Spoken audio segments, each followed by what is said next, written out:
Alhamdulillah Rabbil Alamin, wal aqibatu lil muttaqin, wala udwana illa 'alal zalimin. Wa ashhadu an la ilaha illallah wahdahu la syarika lah. Wa ashhadu anna Muhammadan 'abduhu wa rasuluhu la nabiyya ba'dah. Allahumma salli wa sallim ala Muhammad wa ala alihi wa ashabihi wa man ihtada bihadyihi ila yaumiddin. Ya ayyuhalladzina amanu ittaqullaha haqqa tuqatih wa la tamutunna illa wa antum muslimun.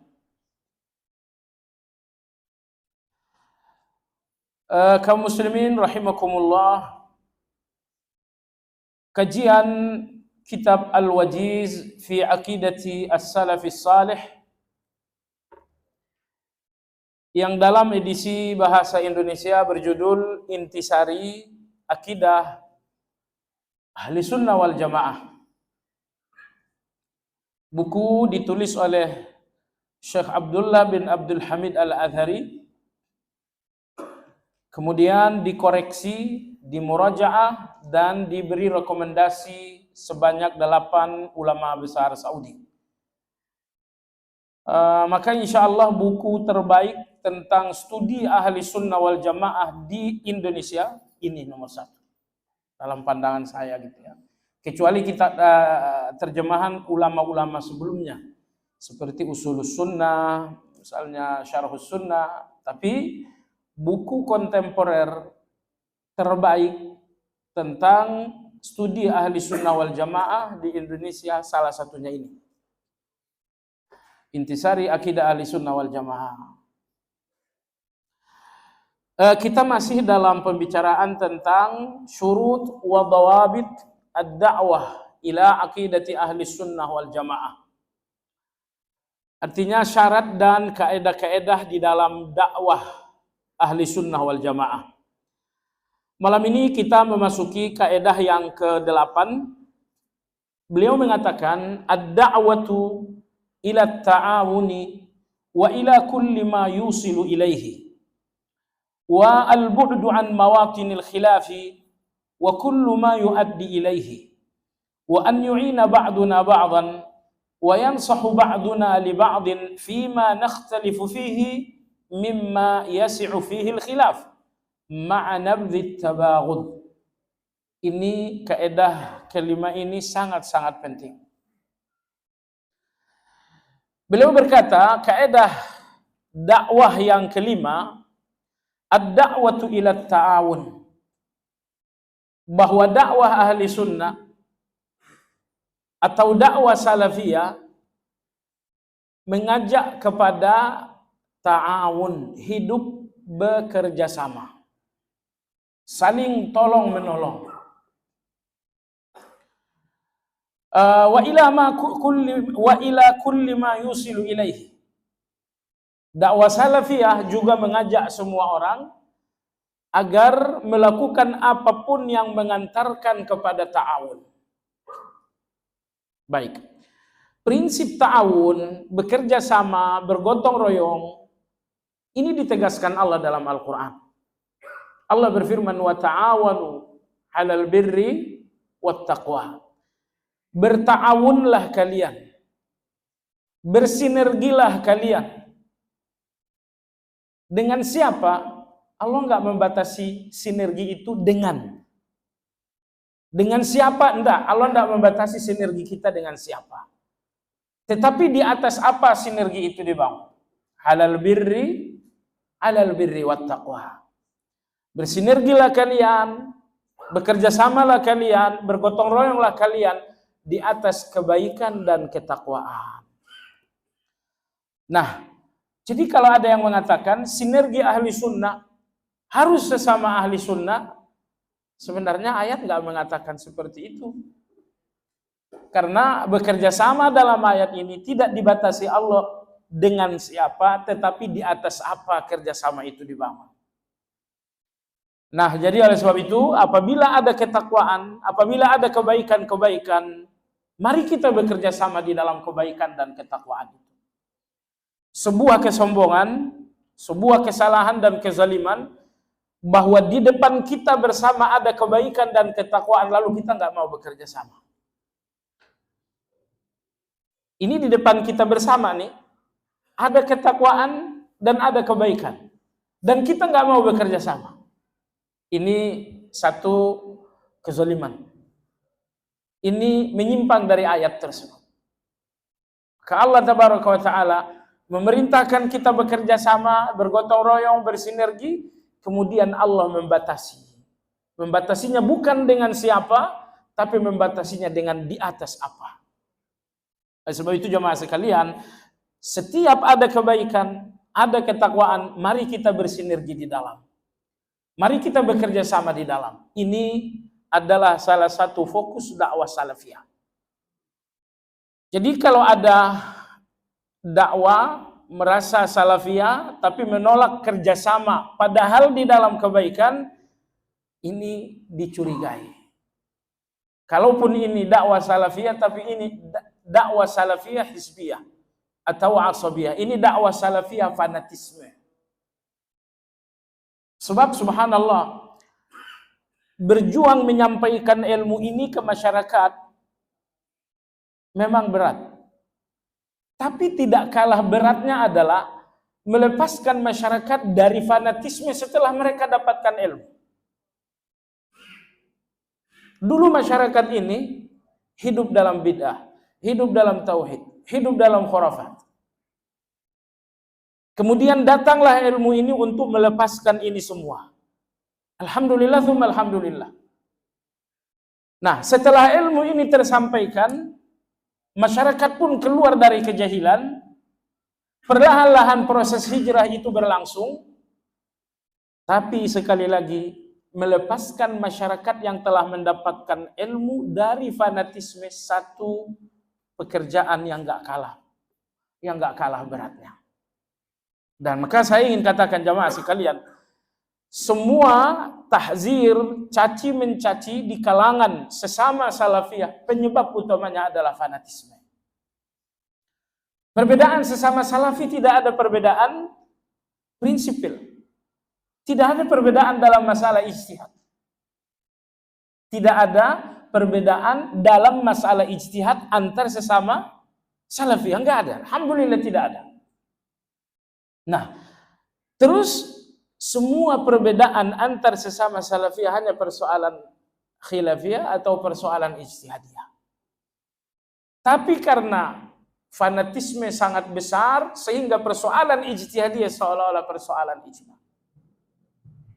Maka kalau semua tokoh-tokoh duduk bersama dan diskusi bersama, akan ada kesimpulan. Insya Allah saya nggak ragu banget bahwa semua titik-titik yang menjadi, anggaplah perbedaan di tengah-tengah kita, semuanya tidak ada dalam masalah ijma.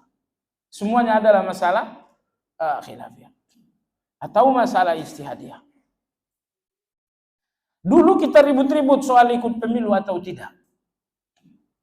Kemudian melambat, perlahan-lahan hati semakin terbuka, ilmu semakin sampai. Akhirnya masalah ini sekarang udah nggak lagi masalah ribut-ribut. Karena yang membuat kita ribut selama ini adalah hati yang masih sempit. Karena ilmu yang masih sedikit tersampaikan dalam masalah ini. Nah, tapi begitu dalam masalah ini ilmu tersampaikan lebih banyak. Oh, ini loh ucapan Syekh bin Baz, ini loh fatwa Syekh Utsaimin, ini loh fatwa Syekh Albani. Begitu ilmu ini tersampaikan lebih banyak, hati yang tadinya sempit semakin luas. Sehingga kalau misalnya 10 tahun lalu masih banyak yang berkeberatan dengan pemilu, sekarang kita sudah mulai mengambil sikap toleran. Sebenarnya dari dulu seharusnya.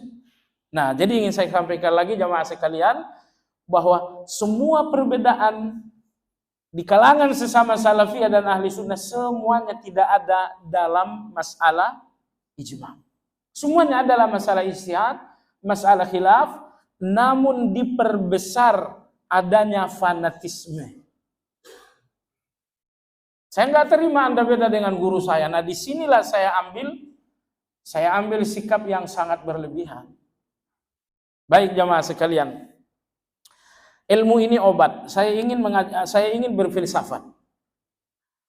Apa fungsi dari obat? Fungsi obat adalah menetralisir, menormalkan. Oke. Kalau selama ini penyakit adalah penyakit panas, maka fungsi obat adalah membuat panas ini menjadi normal.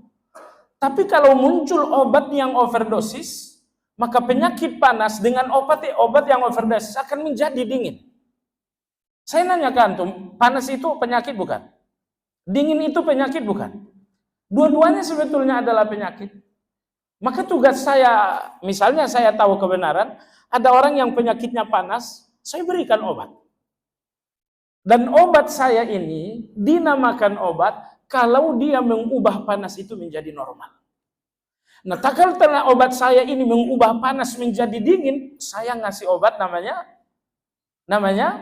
overdosis. Baik, ini falsafahnya. Saya berikan Anda aplikasinya. Kikir itu obat bukan? Penyakit kan? Kikir itu adalah penyakit.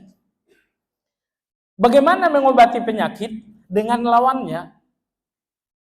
Jadi kalau misalnya penyakit saya kikir, obatnya adalah lawan dari kikir, yaitu sedekah. Nah, sejauh mana saya bersedekah? Jawabannya hanya untuk menetralisir kikir ini. Begitu kikir saya ini netral, hilang, saya udah sembuh dari penyakit tersebut. Nah, kalau penyakit kikir saya diobati dengan sedekah, tapi kemudian overdosis, akhirnya kikir saya berubah dengan terlalu banyak memberi. Ini diberi, ini diberi, ini diberi. Akhirnya apa yang menjadi kebutuhan juga dikasih ke orang lain semua. Mu'adz bin Jabal radhiyallahu anhu termasuk orang yang berlebihan dalam bersedekah.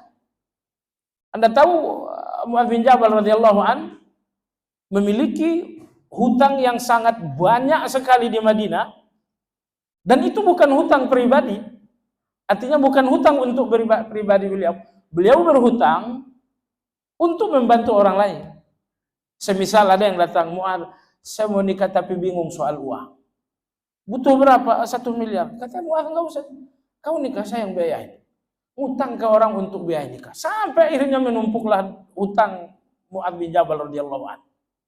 Nah, maka dalam surat di bagian akhir surat Al-Furqan Allah berfirman tentang ibadur rahman, walladzina idza anfaqu lam yusrifu wa lam yaqturu wa kana baina dzalika qawama.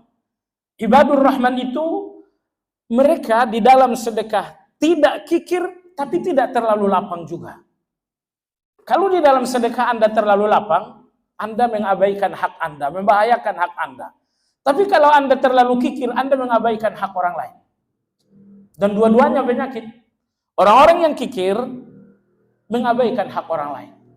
Tapi kalau saya terlalu lapang, saya mengabaikan hak saya dan hak orang-orang yang harus saya tanggung. Dua-duanya adalah penyakit. Maka oleh sebab itu, saya butuh penyakit menyembuhkan kikir, tapi bukan untuk saya terlalu lapang. Tapi hanya sekedar untuk membuat kikir saya ini menjadi normal. Nah, kalau Anda bertanya, dari mana saya tahu bahwa penyakit kikir saya sudah normal? Jawabannya adalah, kalau antara kikir dan memberi, bagi Anda sama saja, berarti itu sudah normal. Artinya, kalau Anda masih lebih gembira, lebih senang dengan kikir, berarti belum sembuh. Dan kalau misalnya Anda lebih condong untuk memberi, ini juga berlebihan. Tapi sama. Memberi nggak memberi sama saja. Nah, kalau itu sudah normal namanya. Nah, jadi maksud saya jamaah sekalian adalah transfer ilmu dalam majelis ilmu kepada orang-orang awam seperti kita nggak boleh juga overdosis. Nggak boleh juga overdosis. Karena saya ulangi sekali lagi, masyarakat yang selama ini sakit panas berikan mereka obat dengan dosis yang pas agar panas itu menjadi normal. Dan kalau Anda berikan obat tapi overdosis, itu penyakit baru. Tadinya penyakit panas, sekarang menjadi penyakit dingin. Nah, hati-hati dengan hal ini. Orang-orang yang fanatisme, itu penyakit dingin. Atau itu penyakit panas gitu ya. Kemarin kamu belum tahu apa-apa, kamu dingin gitu. Dan itu penyakit.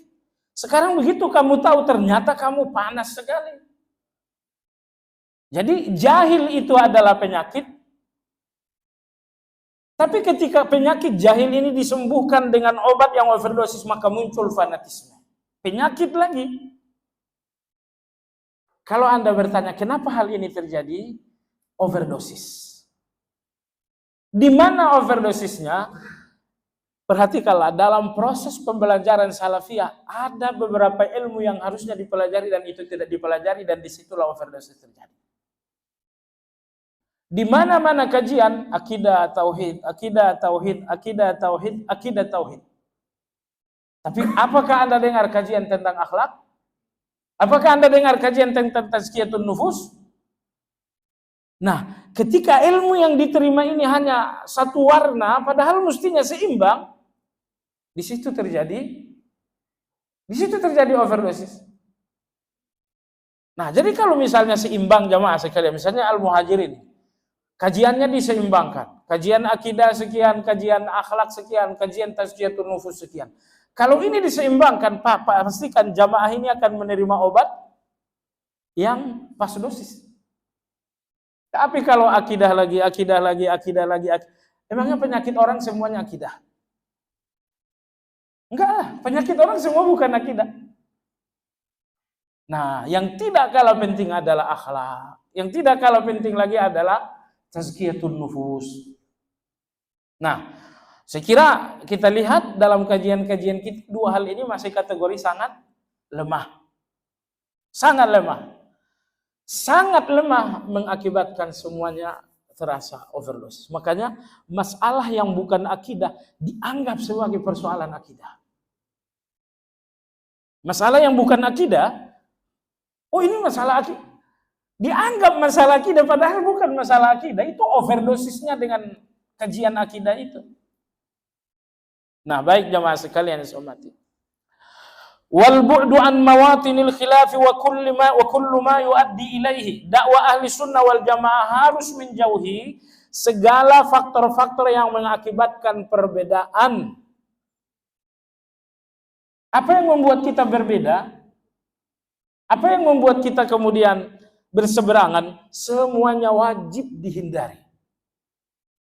Nah, kalau Anda tahu apa faktor utama di antara kita terjadi perbedaan? Perbedaan minggu lalu Anda masih ingat, perbedaan itu enggak tercela. Sepanjang perbedaan ini tidak berubah menjadi perpecahan. Tapi kapan perbedaan ini menjadi berubah perpecahan? Kalau perbedaan-perbedaan telah menjadi fanatisme kita. Anda kunut, saya enggak kunut, tapi kita enggak boleh masing-masing fanatisme. Ya, kalau ternyata dalam perbedaan ini saya benci kamu, saya melihat Anda sebagai musuh, Anda pun caci maki saya, ini perbedaan ini tidak perbedaan lagi. Ini sudah menjadi fanatisme. Nah, Imam Ghazali rahimahullah mengatakan ada 7 jalan setan ke dalam hati manusia. Salah satunya kata beliau adalah fanatisme dalam beragama. Ini jalan setan ini. Agama yang seharusnya menjadi kita bersaudara, justru dalam agama ini kita bersengketa. Dulu sahabat-sahabat, apa yang membuat mereka bersaudara? Agama ini. Tapi kenapa kemudian agama ini berubah menjadi penyebab kita berpecah, penyebab kita bersengketa? Jawabannya fanatisme. Maka beliau mengatakan di antara jalan setan menuju hati manusia adalah beragama dengan cara fanatisme. Karena kalau agama dijalankan dengan cara fanatisme, maka agama akan menjadi pertempuran. Maka agama akan menjadi permusuhan. Agama akan menjadi arena kucil mengucilkan, caci dan maki. Baik. Wa an yu'ina ba'duna ba'dan wa yansahu ba'duna li ba'din fima nakhtalifu fihi mimma yasi'u fihi al-khilaf. Dan hendaknya sesama kita saling membantu dalam kebaikan. Nah, kalau memang di antara kita ada perbedaan, ambil jalan nasihat, bukan jalan ingkar. Ini dua hal yang mesti dibedakan. Kalau di depan Anda ada kemungkaran, sikapi dengan ingkar. Tapi kalau di depan Anda ada perbedaan, sikapi dengan nasihat. Nah, ini nggak boleh dibalik, jamaah sekalian. Kalau di depan kita adalah perbedaan, lalu Anda sikapi dengan ingkar, Anda zalim. Begitu sebaliknya, ini persoalan kemungkaran, lalu Anda sikapi dengan nasihat, Anda pun zalim. Ada tempat ingkar dan ada tempat nasihat. Di mana ingkar ditempatkan, tempatkan ingkar dalam kemungkaran. Dan tempatkan nasihat di dalam perbedaan. Ya kita berbeda, enggak jadi soal, kita saling nasihat aja. Kita saling nasihat aja. Ini khilafiyah, oke, mari kita saling bernasihat. Tapi jangan ambil langkah ingkar. Karena ingkar itu lebih besar. Kata Nabi, ingkar itu pertama dengan tangan, kalau tidak ingkari dengan lisan, kalau tidak dengan hati yang benci. Hati yang benci, inilah ingkar. Tapi di dalam nasihat nggak ada itu semua. Nasihat dengan tangan nggak ada. Nasihat dengan lisan oke, tapi nasihat dengan hati yang benci nggak ada. Nah, jadi tolong tidak salah tempat. Jangan tempatkan ingkar di atas perbedaan atau khilaf, sementara nasihat ditempatkan di atas mungkar. Maka ilmu itu membuat kita proporsional. Ilmu itu membuat kita adil. Di antara keadilan yang diberikan ilmu, bahwa Anda bisa menempatkan nasihat dalam perbedaan dan menempatkan ingkar di dalam kemungkaran. Dan jangan ditukar, jamaah sekalian. Nah, mohon maaf, soal tahzir yang selalu terdengar, tahzir itu bahasa nasihat atau bahasa ingkar?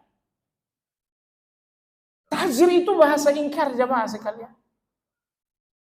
Gunakan untuk orang-orang yang memang dalam kemungkaran. Kalau memang ini adalah Ismailiyah, kalau memang ini misalnya Nusairiyah, kalau memang ini adalah Syiah, tahzir mereka. Antara Anda dengan mereka bukan khilaf, tapi ada kemungkaran. Karena antara kita dengan mereka kemungkaran, letakkan di atas kemungkaran itu ingkar. Salah satu ingkar adalah tahzir. Tapi kalau sesama kita ahli sunnah, perbedaan di antara kita tidak ada tidak ada yang bersifat kemungkaran, perbedaan saja. Maka letakkanlah nasihat di atas perbedaan kita. Dan jangan letakkan nahi mungkar di atas perbedaan kita. Ini perbedaan bukan kemungkaran. Kenapa salah jalan? Sekali lagi, antara Anda dengan saya ada perbedaan bukan kemungkaran. Kenapa justru Anda sikapi perbedaan ini dengan kemungkaran? Jamaah sekalian, wa yansahu ba'duna li ba'din fima nakhtalifu fihi mimma yasi'u fihi al-khilaf. Dalam hal-hal yang memang dibenarkan berkhilafiyah. Beliau mengatakan ma'anabdzit tabaghud. Anda dengan saya beda pendapat, oke. Mari kita selesaikan dengan nasihat, oke. Dalam proses menyelesaikan khilafiyah dengan nasihat, nabdzit tabaghud. Tidak boleh ada benci di antara kita. Tidak boleh ada benci. Nabi bersabda la tabaghadu. Kalian enggak boleh saling benci. Enggak boleh ada permusuhan di antara kita. Ingat, permusuhan diatur dalam agama ini. Anda hanya boleh memusuhi orang-orang kafir. Ataupun aliran sesat yang memang kesesatannya kesesatan yang besar. Hanya orang-orang inilah yang boleh Anda lihat sebagai musuh. Kalau itu cuma beda-beda khilafiyah, beda-beda ijtihadiyah, lalu kemudian kita bermusuhan, singkir menyingkirkan, adu kekuatan, saya nggak tahu manhaj apa ini. Ini kita sesama ahli sunnah di masjid nih, saling singkir menyingkirkan. Oh, dia gimana caranya supaya jangan ngaji di sini? Diblokir, jangan sampai ada jadwal khutbah di sini. Subhanallah, ramai sekali jemaah sekalian. Ada apa ini? Nah, baik. Ma'anabdzit tabaghud, dan tidak boleh ada kebencian. Berikut ini penulis memberikan satu kaidah yang sangat indah sekali. Wal aslu bainal jama'atil islamiyah, hukum dasar menyikapi semua kelompok-kelompok Islam. Di depan Anda ada kelompok Islam, ada Muhammadiyah, mereka muslim tidak? Muslim. Ada NU, muslim tidak? Muslim. Ada orang HTI, ada orang Ikhwanul Muslimun, mereka ini semuanya muslim. Atau mereka kafir? Atau mereka muslim tapi disikapi seolah-olah mereka kafir? Nah, di sini penulis memberikan Anda kaidah bagaimana Anda menyikapi seluruh kelompok-kelompok Islam ini. Tapi beliau mengatakan kelompok Islam al-Mu'tadilah. Al-Mu'tadilah artinya adalah yang adil. Karena ada kelompok Islam yang ekstrim. Kelompok Islam yang ekstrim adalah kelompok Islam yang agresif, yang memusuhi. Sebagaimana Syiah memusuhi ahli sunnah di Syria. Subhanallah, beberapa waktu lalu saya dengar telepon seorang laki-laki dari Irak teriak-teriak melalui telepon, menyampaikan aspirasi kepada seorang syekh. Teriak-teriak. Dia mengatakan, "Syekh, saya dari Irak. Mereka menangkap saya. Lalu kemudian jari saya dipotong hanya karena saya nggak mau merubah nama anak saya Umar. Nama anaknya Umar ditangkap, dikatakan ganti nama anak. Dia nggak mau, akhirnya jari-jarinya dipotong oleh orang-orang Syiah." Nah, ini kelompok ekstrem. Nah, maka beliau mengatakan kelompok-kelompok Islam yang mu'tadil, kelompok-kelompok Islam yang adil dalam arti kata nggak ekstrim dengan kita, at-ta'amul wal wahdah, ini nomor satu. Bersatu dengan mereka. Fa in ta'adzara dzalika fatta'awun, kalau nggak bisa bersatu maka ambil jalan kedua, yaitu ta'awun, bekerja sama, bersinergi. Kalau tidak bisa, fa in ta'adzara dzalik, kalau tidak bisa juga bersinergi, fatta'ayush, maka tetap berdampingan. Jadi ini 3. Langkah yang pertama, ambillah langkah wahdah, ta'amul, artinya kita bersatu. Saya hadir untuk kamu, tapi kamu pun hadir untuk saya. Sehingga kita nggak boleh berpisah. Ini namanya ta'amul. Kalau memang perbedaan ini agak ada, sehingga ta'amul ini nggak bisa, maka ambil kelompok pilihan yang kedua. Apa itu? Ta'awun. Kalau begitu kita tetap bersinergi. Nah, oke lah, saya nggak mau bersinergi dengan kalian. Ini perbedaannya luar biasa. Kalau begitu ambil yang ketiga, ta'ayush. Mari kita tetap berdampingan. Hanya ini 3 jalan ahli sunnah berhadapan dengan semua kelompok-kelompok Islam. Jalan pertama adalah ta'amul, bersatu 100%. Kalau tidak bisa adalah ta'awun, bekerja sama. Bedanya ta'amul dengan ta'awun apa? Kalau ta'amul itu memang 100% kita bersatu. Tapi kalau ta'awun, kita bersatu dalam hal-hal tertentu. Dalam hal kebaikan kita bersatu. Dalam hal yang memang beda kita berpisah. Itu namanya ta'awun. Tapi kita nggak bermusuhan. Kalau ta'awun juga tidak bisa, maka yang ketiga adalah ta'ayush. Mari kita tetap berdampingan. Ini 3 jalan. Nah, apabila ada orang, kawan kita atau kita tidak lagi mengambil salah satu jalan ini, ketahuilah bahwa Anda sudah salah. Dan jangan lagi salah itu Anda anggap ini namanya manhaj. Oh, itu mulia dengan manhaj saya, bukan mulia dengan manhaj salaf itu. Manhaj salaf ini dia. Kalau antara Anda dengan orang lain, perbedaannya sedikit, ambillah ta'amul. Tapi kalau perbedaan itu terasa agak besar, ambillah ta'awun. Tapi kalau ta'awun itu pun tidak bisa, sementara dia masih muslim, saya pun muslim, ambil ta'ayush. Tetap berdampingan. Nah, hanya saja ketika Anda mengambil langkah ta'ayush, berdampingan, tentu jaga lidah, jangan suka merendahkan orang, caci maki, oh ini begini-begini, nggak perlu. Baik jamaah sekalian, apa sih gunanya saya mau nanya misalnya, di sini ada kiai, Gitu kan? Di sini Anda kiai, dia dan saya memang beda sekali. Lalu saya katakan, oh itu ahli bidah, oh itu penyeru di pintu jahanam. Saya mau nanya, maslahatnya apa? Saya ngomong begitu. Nggak ada maslahatnya jemaah sekalian. Itu soal hati aja. Mungkin dia dapat undangan banyak, sehingga uangnya banyak, mobilnya bertambah, rumahnya bertambah, akhirnya perbedaan. Saya kencang sekali. Yang bikin kencang itu sebenarnya dengki saya dengan dia. Waliyadzubillah. Baik jamaah sekalian, ini 3 prinsip. Terhadap semua kelompok Islam, ambil ta'amul. Bersatu 100%. Kalau memang ada perbedaan dan tidak memungkinkan bersatu 100%, ambil ta'awun. Tetap bersatu, tetapi dalam kebaikan. Kalau tidak bisa ta'awun, maka ambil ta'ayush, berdampingan. Al-Muhajirin Kalisari ini alhamdulillah menjalankan ini dengan baik. Al-Muhajirin ini kalau udah musim lebaran, Idul Adha atau Idul Fitri, kita gabung dengan orang-orang sekitar. Lebaran itu baik atau bukan? Sebaiknya kita bersatu atau tidak? Gak ada salahnya sama sekali jamaah sekalian, kecuali misalnya kita gabung dengan masjid sana, ngapain? Untuk melakukan ritual A. Alhamdulillah tidak. Tapi kita berlebaran bersama, kita kumpulkan 2-3 masjid, kita berlebaran bersama. Oke, bersatu. Judulnya apa? Lebaran. Lebaran ini baik atau buruk? Baik, ya sudah, kita bersatu di dalam. Oh, bagaimana kalau penceramahnya dari mereka lalu nanti kita disinggung-singgung?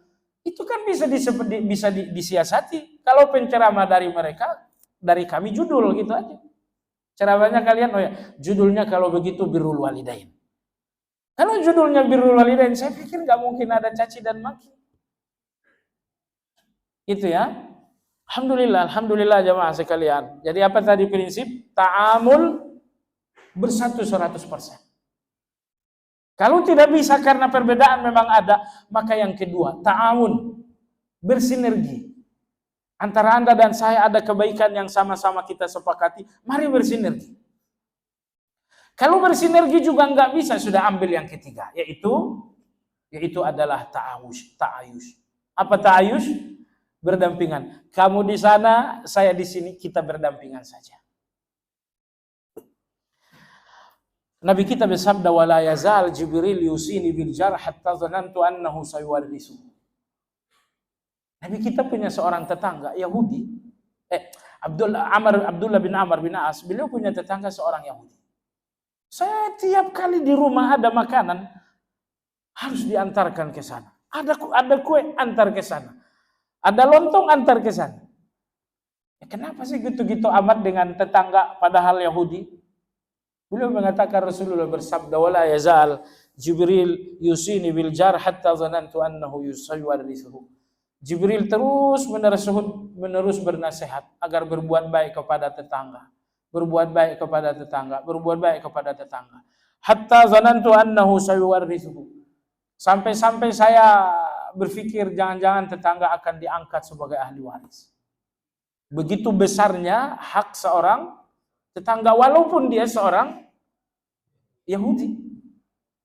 Jadi maksud saya, kalau seorang Yahudi haknya dengan demikian besar, Anda dan saya sama-sama ahli sunnah, kenapa hak saya nggak dihargai? Atau kenapa hak Anda saya caci maki? Ini Yahudi loh. Diberikan hak yang sangat besar, sampai-sampai nyaris menjadi ahli waris. Yahudi hanya karena berdampingan rumah. Cuma sekalian yang saya hormati, pendidikan akhlak. Pendidikan akhlak kita rendah sehingga perbedaan ini membahayakan. Kalau pendidikan akhlak kita bagus, perbedaan ini saya nggak yakin, nggak khawatir. Kita berbeda dalam 1 miliar, tapi pendidikan akhlak kita bagus, 1 miliar perbedaan nggak akan membuat kita pecah. Tapi kalau pendidikan akhlak kita sangat rendah, 1 perbedaan saya cukup untuk membuat kita pecah belah. Karena 1 perbedaan itu akan berkembang biak menjadi ribuan perbedaan nanti. Lagi-lagi masalahnya adalah obat yang overdosis. Kita obati akidah ini tapi overdosis. Mestinya ada antibiotik yang bernama akhlak. Ada antibiotik yang namanya tazkiyatun nufus. Tapi Anda kasih obat tanpa antibiotik, akhirnya obat Anda overdosis. Sehingga semua masalah dianggap akidah. Perbedaan dalam masalah, oh jangan main-main antum, ini masalah akidah. Kata siapa masalah akidah? Anda terlalu overdosis dalam akidah. Jemaah sekalian, soal akhlak bertetangga.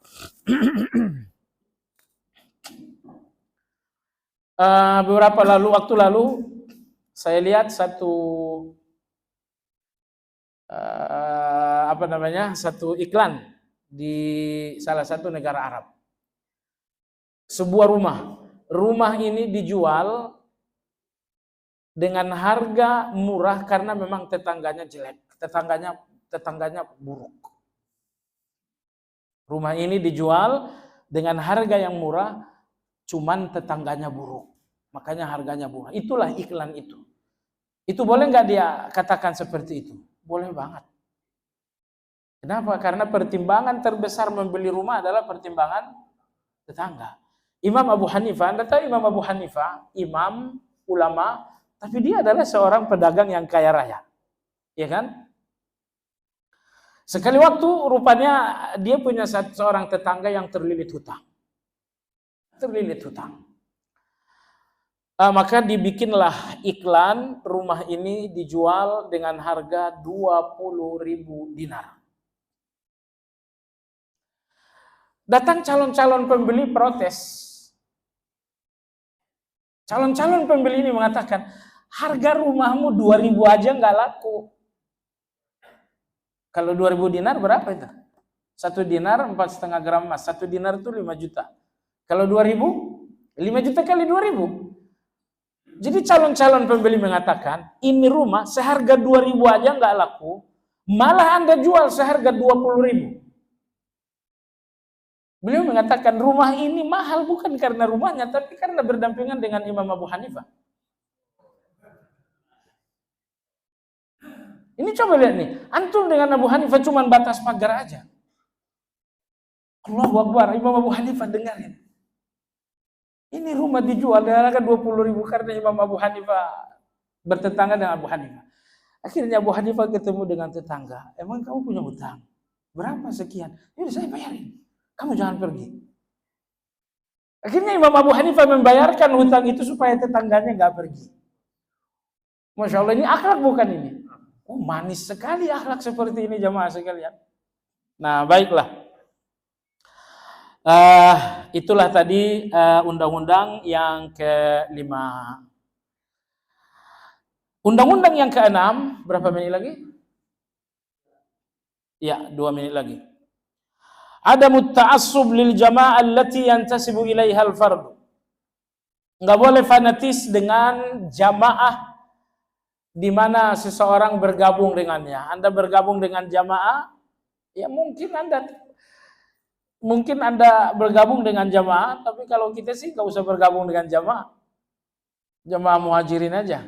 Ketika sholat gabung, ketika Jumatan gabung gitu kan. Nah, jadi misalnya ada orang yang memilih, oh saya jadi orang NU, saya jadi orang Muhammadiyah, saya jadi orang Versis. Aslinya jamaah Islamiyah udah cukup bagi kita. Kita bersatu karena Islam udah cukup. Sehingga kita nggak perlu lagi bersatu dengan nama A, dengan nama B, nama C. Terlalu banyak persatuan-persatuan ini.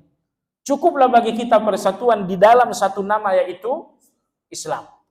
Tapi sudahlah, kalau Anda tetap bersikeras bergabung dengan salah satu jamaah ini, ingat, tugas Anda adalah adamut ta'assub.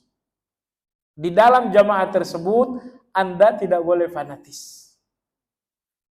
Nggak boleh fanatik Anda.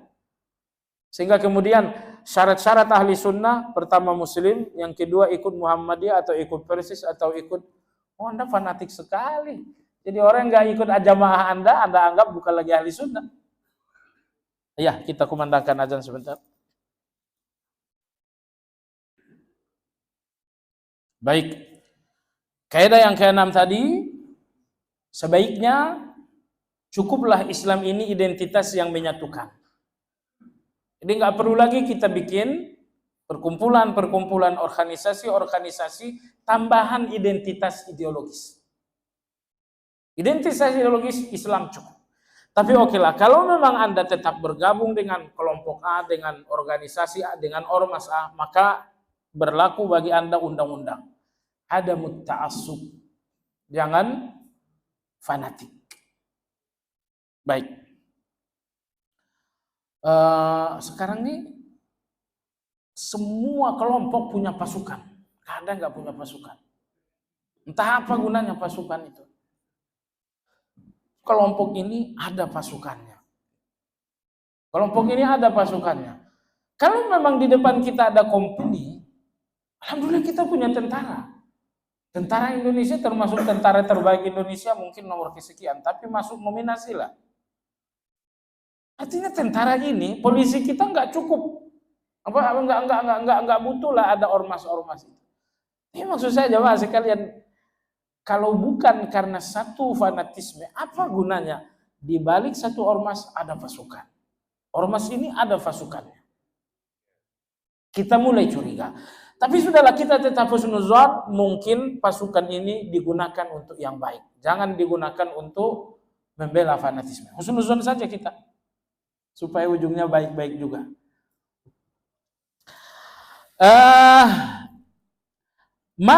Kemudian wat tarhibu bi ayyi juhdin mahmudin yuqaddimuhu al-akhar.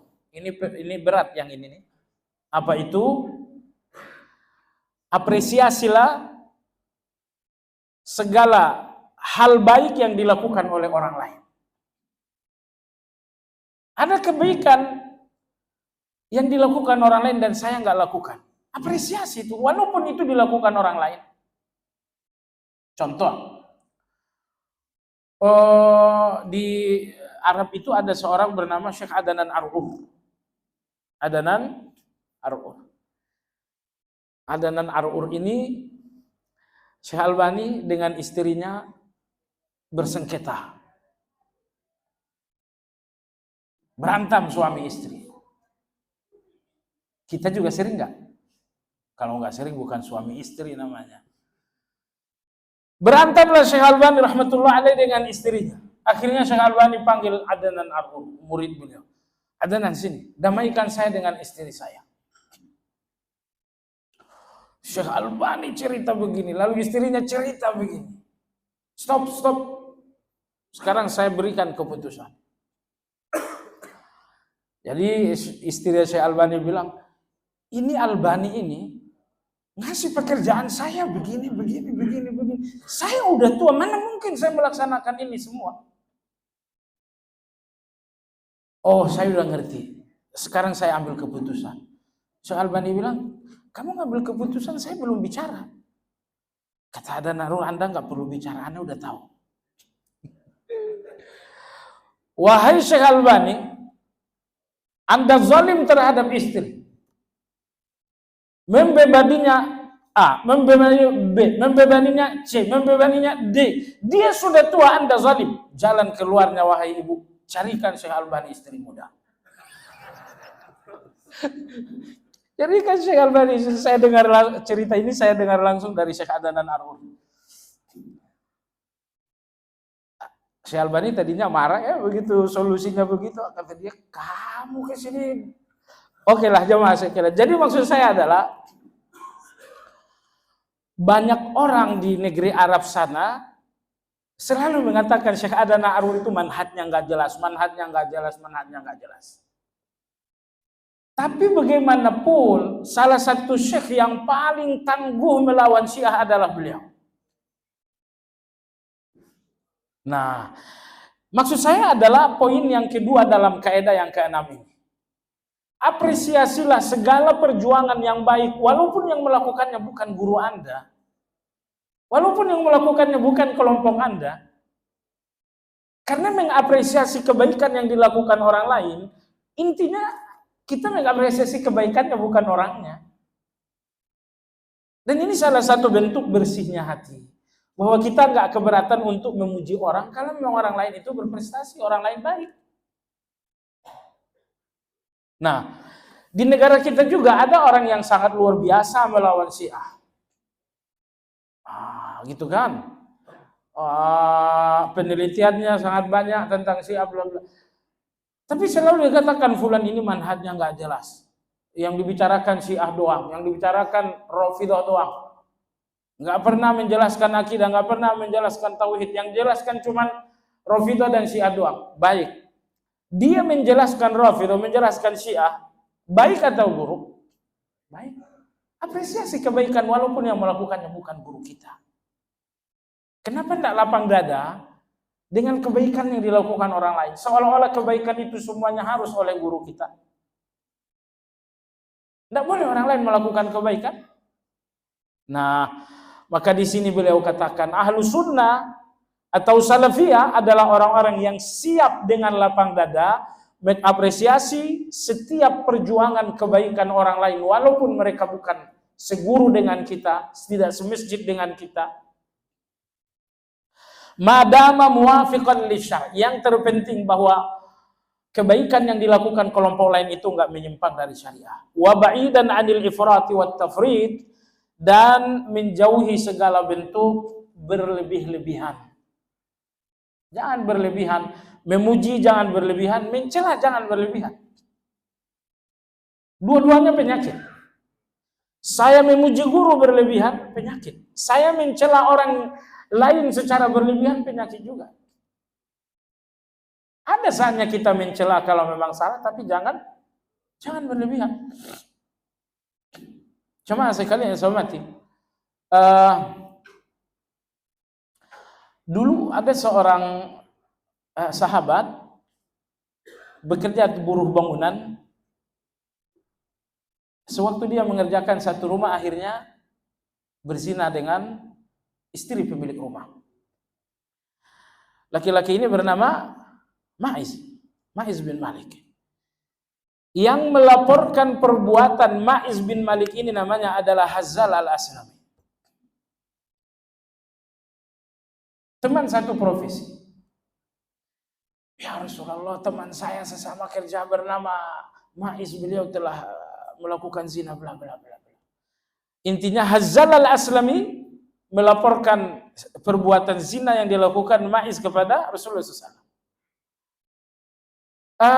Karena itu sudah diakui oleh Ma'iz bin Malik, akhirnya Ma'iz bin Malik dirajam oleh Nabi Shallallahu Alaihi Wasallam.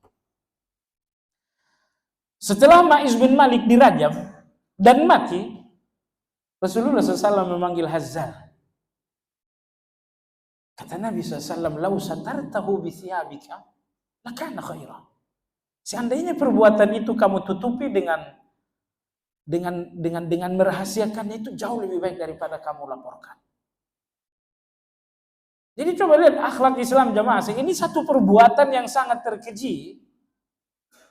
Ketika dilaporkan oleh seorang yang bernama Hazzal, ya kalau sudah dilaporkan kepada penguasa, tentu penguasa harus mengambil hukum. Harus menjalankan hukum, ya kan? Tapi Nabi berkata kepada Hazzal, "Wahai Hazzal, seandainya perbuatan itu kemarin kamu tutupi, kamu rahasiakan, itu jauh lebih baik daripada kamu laporkan." Nah, saya hanya ingin katakan melalui hadis ini jamaah sekalian, antum kalau pergi ke internet, ke WhatsApp, ke Facebook, ke Instagram, antum akan melihat pasukan-pasukan yang bekerja menelanjangi aib orang lain. Sehingga datang seorang fulan bin fulan begini, fulan bin fulan begini, fulan bin fulan begini. Seandainya kisah Hazzal ini dicermati baik-baik, ini sudah cukup jadi pelajaran. Maka Nabi bersabda kepada beliau, "Lau satartahu bi thiyabika lakana afdal." Seandainya zina yang dilakukan Ma'iz itu kamu rahasiakan, itu jauh lebih baik. Baik jamaah sekalian. Ada seorang laki-laki nama aslinya Abdullah. Tapi karena selalu minum khamar, selalu mabuk dicambuk lagi oleh Nabi. Mabuk dicambuk lagi oleh Nabi. Akhirnya dia dijuluki dengan Abu Himar. Tapi Abu Himar ini punya kebiasaan unik. Apa itu? Selalu melucu, membuat Nabi bertertawa. nggak ada kerjaan, ketemu dengan Nabi, melucu dia, Rasulullah tertawa, pulang dia.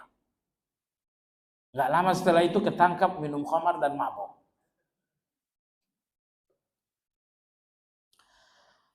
Itu kebiasaan beliau, melucu, Nabi tertawa, dia pergi.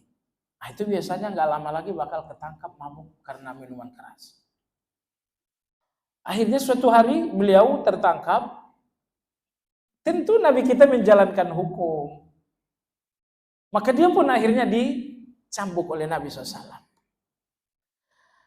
Setelah dicambuk, seseorang terdengar nyeletuk bahasa kita. La'anahullah ma aktsara ma yu'ta bihi ila Rasulillah. Semoga Allah melaknat Abu Himar ini. Segitu seringnya dicambuk enggak juga sadar. Begitulah bahasa celetukan tadi.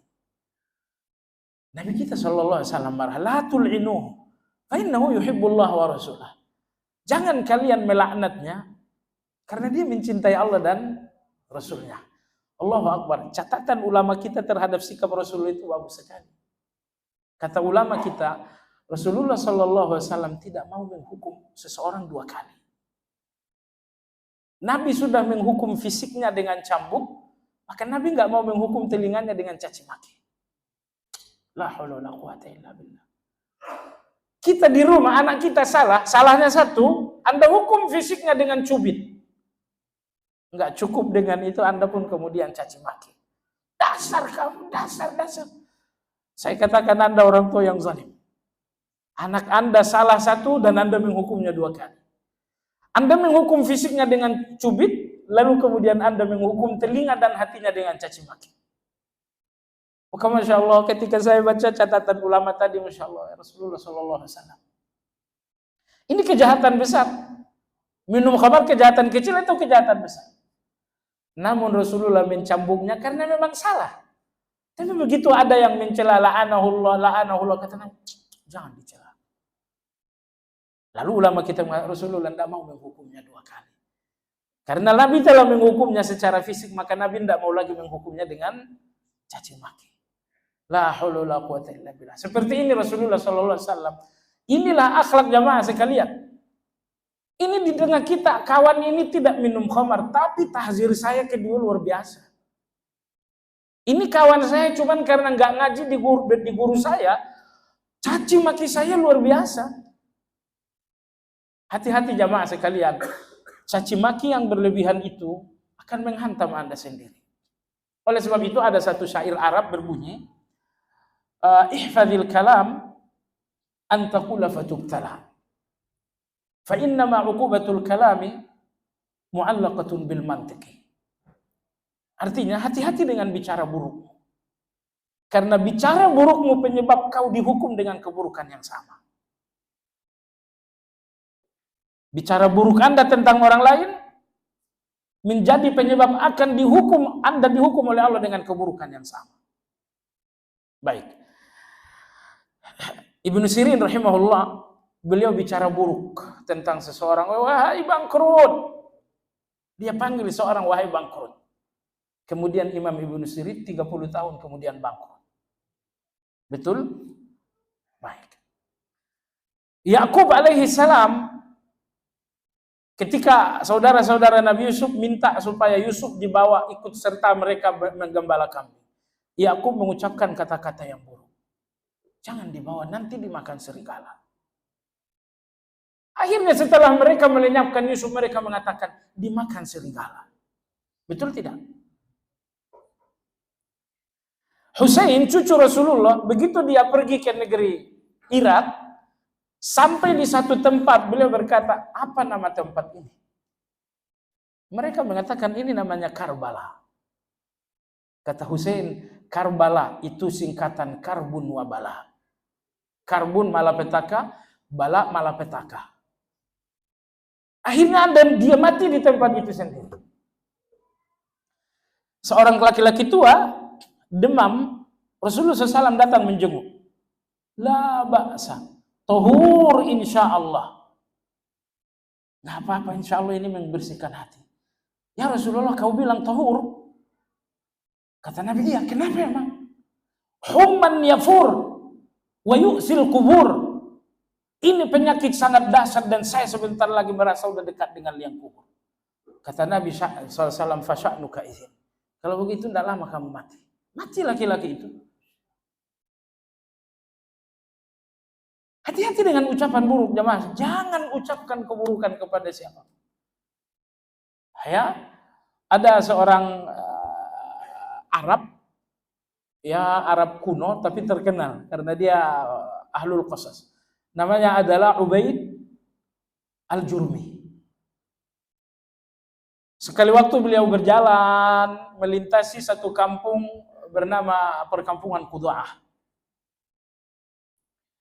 Melintasi perkampungan Qudaa, ternyata satu kampung sedang mengarak jenazah untuk dikebumikan. Akhirnya Ubaid berpikir, saya ikut mengebumikan. Akhirnya dia ikut rombongan untuk mengebumikan jenazah tersebut. Sesampainya di pemakaman, jenazah dikuburkan. Dalam proses pemakaman, ada sekelompok orang dan kemungkinan besar mereka adalah keluarga dekat. Justru keluarga dekat ini tertawa, cengengesan, tersenyum. Akhirnya Ubaid ngerasa ini jenazah dan orang-orang ini kayaknya keluarga dekat, tapi kenapa mereka tertawa?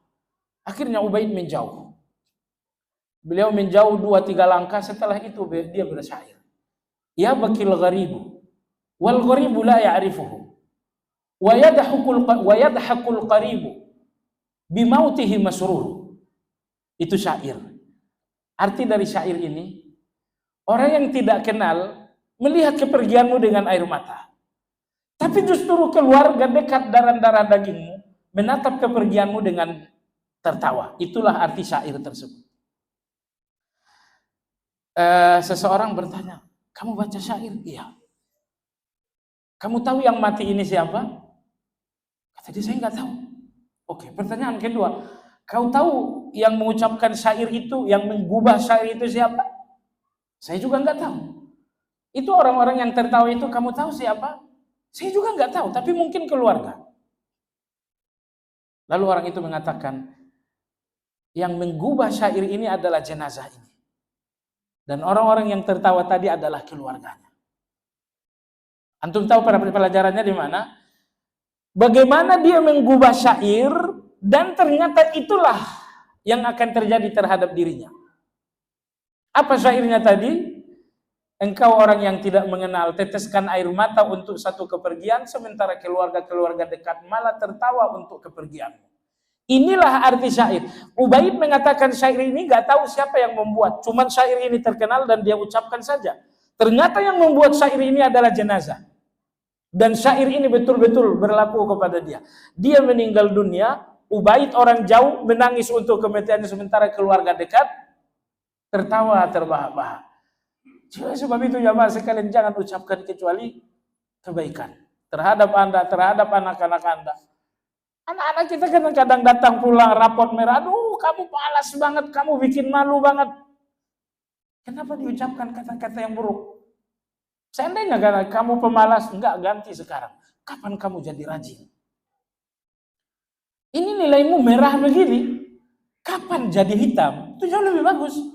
Nabi bersabda, la taqulu ala anfusikum, wa la taqulu ala auladikum. Jangan ucapkan keburukan untuk diri kalian.